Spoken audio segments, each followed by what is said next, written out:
கோலி talk Kollywood news.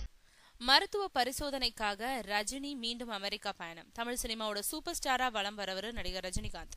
Kabali படத்தோட வெற்றிக்கு அப்புறம் எந்திரன் படத்தோட 2ஆம் பாகமான 2.0 படத்தை நடிச்சிட்டு இருக்காரு. முன்னதா கபாலி படத்தை முடிச்ச கையோட அமெரிக்கா போன ரஜினி அங்கு சில வாரங்கள் தங்கி இருந்தாரு. அப்போ அவருக்கு உடல்நல குறைவு ஏற்பட்டதா சொல்லப்பட்டது. இதுக்காக ஆஸ்பத்திரியில அனுமதிக்கப்பட்ட சிகிச்சை பெற்று குணமடைஞ்சாரு. பின்னாடி கபாலி ரிலீஸ் ஆன பிறகு சென்னை திரும்பின ரஜினி தொடர்ந்து ஓய்வு எடுத்துட்டு இருந்தாரு. கடந்த மாதம் முதல் 2.0 படப்பிடிப்புல பங்கேற்று நடிச்சிட்டு இருந்தாரு.